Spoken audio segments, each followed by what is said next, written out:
Bismillahirrahmanirrahim. Assalamualaikum warahmatullahi wabarakatuh. Semangat pagi. Pertama-tama marilah kita panjatkan puji syukur kehadirat Allah Subhanahu wa taala atas rahmat dan karunia-Nya. Pada hari ini kita bisa bersilaturahmi melalui daring dalam masa pengenalan lingkungan sekolah SMK Kasatrian Surakarta. Selamat datang anak-anakku, peserta MPLS di SMK Kasatrian Keraton Surakarta. Saya Dr. Anda Nunung Hairina, SEPAR, selaku Ketua Program Perhotelan, akan memberikan penjelasan secara makro tentang kompetensi pada program perhotelan. Dalam pembelajaran program perhotelan akan dibagi menjadi dua kompetensi, yaitu front office dan housekeeping. Yang pertama adalah kompetensi keahlian yang berhubungan dengan front office. Apakah itu front office? Front office adalah kantor depan hotel, yaitu bagian depan hotel yang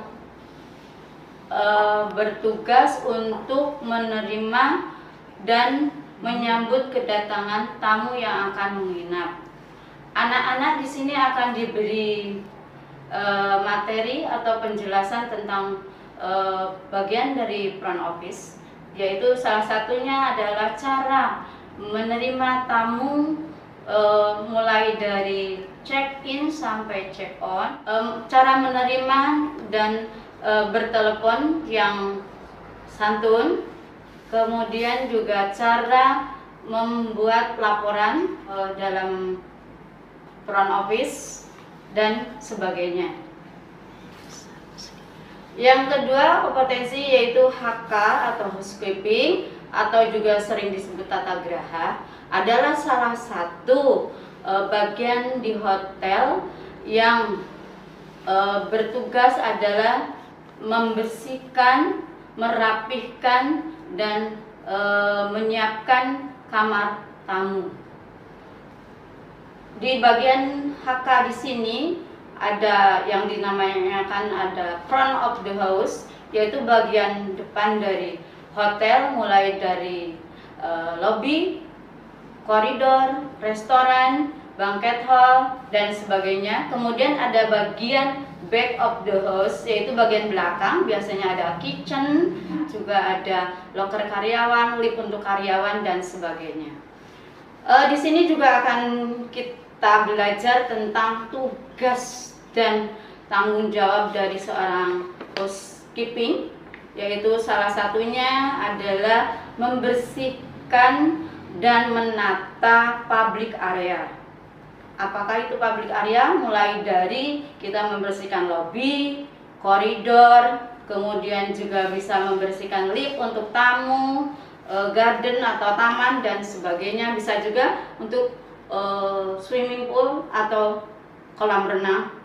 Kemudian juga yang berikutnya adalah membersihkan dan menata kamar tamu. Mulai dari anak-anak mempersiapkan atau menata troli, kemudian menata dan membersihkan kamar tamu, kemudian menata dan membersihkan kamar mandi tamu, dan selanjutnya bisa juga anak-anak menyiapkan permintaan atau layanan yang diminta oleh tamu supaya tamu bisa nyaman dan aman berada menginap di hotel kita. Kemudian juga di HK itu akan diterangkan jenis-jenis kamar dari hotel. Salah satunya ada single bed, double bed, twin bed, dan triple bed. Kemudian juga di perhotelan ada diajarkan juga yang namanya performansi seorang karyawan hotel, bagaimana mereka cara berpakaian, cara bersikap, cara berbicara, mulai dari awal sampai akhir menerima tamu, juga cara berpakaiannya mulai dari atas sampai bawah, yaitu dari rambut sampai sepatu. Begitu nanti anak-anak akan diberi contoh, akan dipraktekkan seperti itu apa yang ada di kurikulum di SMK Kasatriyan Keraton Surakarta. Di sini untuk program perhotelan diharapkan nanti anak-anak bisa bekerja di hotel sesuai dengan bidangnya, baik itu di front office, HK atau housekeeping, maupun di public area, dan juga bisa di restoran dan sebagainya. Semoga apa yang saya paparkan di sini ada manfaatnya untuk kalian semua, khususnya untuk anak-anak program perhotelan. Mari kita sama-sama belajar mencari ilmu sebanyak-banyaknya, terutama dalam bidang perhotelan. Terima kasih untuk anak-anakku. Semoga semua apa yang saya sampaikan bermanfaat, khususnya untuk anak-anak peserta MPLS tahun pelajaran 2020-2021 SMK Kasatriyan Keraton Surakarta. Minasang, mati kudasane, kyowa sore dake desu. Domo arigatou gozaimasu. Anak-anak, terima kasih atas semua perhatiannya. Apa yang sudah saya paparkan semoga bermanfaat. Selamat belajar. Semoga sukses semuanya. Wassalamualaikum warahmatullahi wabarakatuh.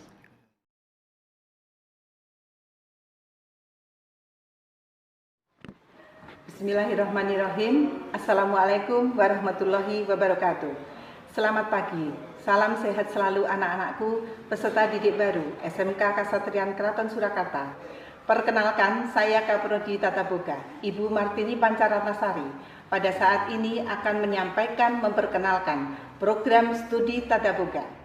Untuk latar belakang program studi keahlian Tata Boga. Tata Boga merupakan pengetahuan yang bergerak di bidang boga atau seni mengolah masakan yang mencakup ruang lingkup masakan, mulai dari persiapan, pengolahan, penghidangan makanan, baik yang bersifat tradisional maupun internasional. Prinsip dasar utama dan cara masak yang umum dilaksanakan di bidang boga. Salah satu jalur SMK adalah pendidikan kejuruan dengan program keahlian Tata Boga yang mempunyai tujuan menyiapkan peserta didik agar menjadi manusia produktif, mampu bekerja mandiri, mengisi lowongan pekerjaan di industri sebagai tenaga kerja yang ulet, gigih, dan kompeten di bidangnya, serta mampu mengembangkan di kemudian hari. Lulusan Tata Boga diharapkan memiliki pengetahuan dan keterampilan sehingga dapat memenuhi tujuan, memenuhi industri, dan membuka lowongan kerja. Yang kedua, untuk orientasi jurusan boga. Program studi Tata Boga mempelajari teknik penyajian makanan dengan memperhatikan kualitas, rasa, estetika, dan kebutuhan gizi.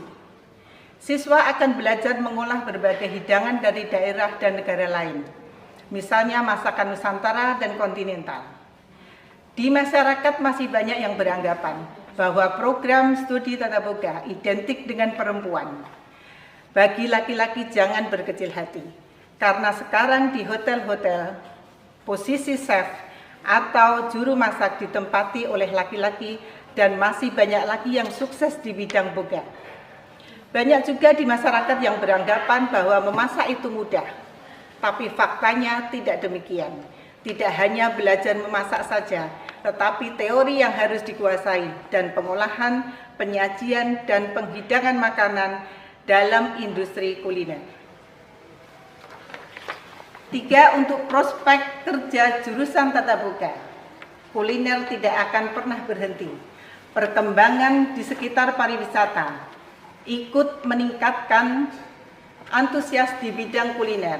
Lulusan Tata Boga dapat berkarir lebih di industri pariwisata sebagai chef, baker, bartender, hotel, restoran, atau bahkan dapat membuka usaha kuliner sendiri atau untuk melanjutkan sekolah yang lebih tinggi. Dapat juga diterapkan di dalam masyarakat dalam jamuan pesta seperti pernikahan, ulang tahun, selamatan, dan lain-lain.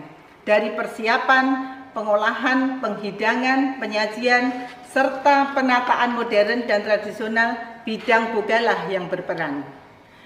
Untuk nomor 4, ruang lingkup tata boga. Tata boga meliputi restoran, catering, kantin, hotel, bakery, rumah sakit, atau membuka usaha kuliner sendiri. Kenapa untuk kalian harus memilih jurusan tata boga? Kami akan menyimpulkan atau akan memberikan ada 11 alasan kenapa kalian harus masuk jurusan dan memilih jurusan tata boga. Yang pertama adalah banyak ilmu yang digali. Kemudian yang kedua, banyak kesempatan kerja. Yang ketiga, memerlukan kreativitas dan inovatif.